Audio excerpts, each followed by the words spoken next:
Hello, karibu tena katika chaneli yetu, na leo tupo na simulizi nzuri sana iliyojaa tamu na chungu katika mapenzi yaliyomkuta kijana huyo, ambapo ilipelekea hadi mpenzi wake kutoka na mdogo wake pamoja na kaka yake mpenzi wake. Bana, mapenzi kweli konyo kama wanavyosema. Kijana anaanza kwa kusimulia kwa kusema, siku ile jua lilikuwa likitazama kwa madaa, nikiliangalia jua na mawingu na anga kwa ujumla ilivyopambwa kwa rangi ya bluu. Ama kwa hakika siku ile ilikuwa nzuri sana. Nilikuwa ufukweni mwa bahari. Niliamka na kukaa na kusimama na kuzunguka zunguka kando kando ya bahari. Nilikuwa nimekaa peke yangu nikiangalia mawingu juu, nikiangalia ufukwe, nikiangalia mawimbi ya bahari, mawazo yangu yakiwa mbali sana. Ghafla kivuli likatoka juu yangu, yani kama kivuli cha mtu kikiwa nyuma yangu, nikiona kimetanda juu ya uso wangu. Kwa bashasha, kwa kuangalia vizuri, alikuwa ni kipenzi cha roho yangu, mutima wangu. Alikuwa ni binti wangu. Macho yake yalikuwa mazuri sana, sura yake ilikuwa ni ya kutabasamu na yenye bashasha, na kutabasamu kwake kulikuwa ni muda wote, kwani kila ni mtazamapo huwa akiwa anacheka tu. Yeye alikuwa na tabasamu ambalo linaweza kuyeyusha hata barafu yote ikayeyuka. Jina lake alikuwa anaitwa Rahma. Sauti yake ilikuwa nyororo kama muziki wa Mario, ama unaweza ukasema Mbosso. Sauti yake ilikuwa ni nzuri sana, zaidi hata ya Christian Bella akiwa anaimba live. Ilikuwa ni nzuri zaidi hata ya Pacome akiwa anacheza uwanjani, ama Anicet Yaura wa pale Msimbazi. Alikuwa na sauti nzuri sana. Tangu siku hiyo ulimwengu wangu ulibadilika kabisa, kwani Rahma alikuwa ni kila kitu nilichowahi kukiomba kutoka kwa Mwenyezi Mungu. Alikuwa amejaliwa sauti, umbo lake, macho yake.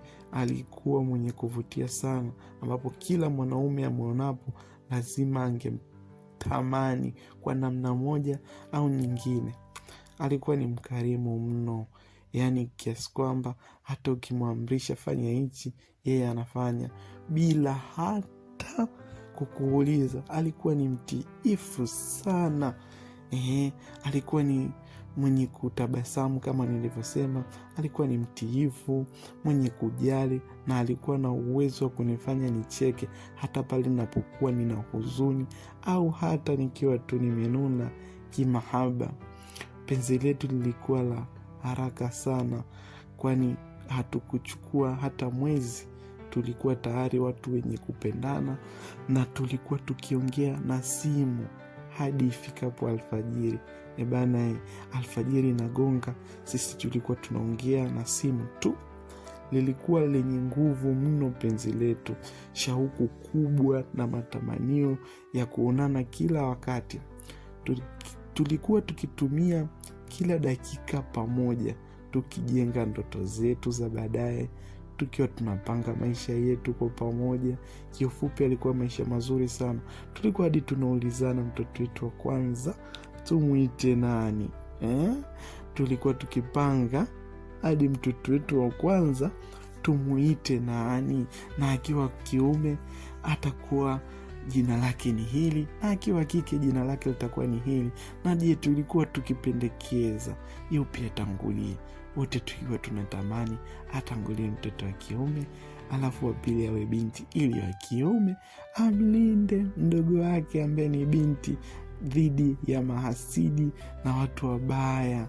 So unajua tena, hapo tulikuwa kwenye kingo ama sehemu ya juu kabisa ya upendo wetu. Alikuwa kila muda ni mwenye kuniambia kuwa ananipenda sana, na ndiye mwanamke pekee niliweza kumpa kila kilicho changu. Na yeye mara kadhaa alikuwa akinipigia simu na kuniambia mimi ndiye mwanaume pekee ninayeweza kumpa furaha nami nilikuwa nikijisikia vizuri sana. Nami kwa moyo wangu wote nilimwamini, nilijitolea kwake kikamilifu, niliwekeza nguvu, akili na kila kitu juu yake, na nilijitolea kwake kikamilifu, nikiwa mwenye ndoto thabiti na yeye, na nikiwa nikimpenda kuliko kitu chochote. Niliona mustakabali wetu ukiwa mzuri, wenye mwanga na wenye upendo ulio na mwisho mzuri. Hakuna chochote kilichoweza kuharibu furaha yetu. Ndivyo nilivyofikiri. Kumbe mawazo yangu yalikuwa hayapo hivyo. Kwani huyu binti, kilichokuja kujiri baadaye kiliitisha moyo wangu na kunifanya nisiweze kupenda tena. Unatamani kujua nini kilitokea? Kaa na mimi kuanzia episode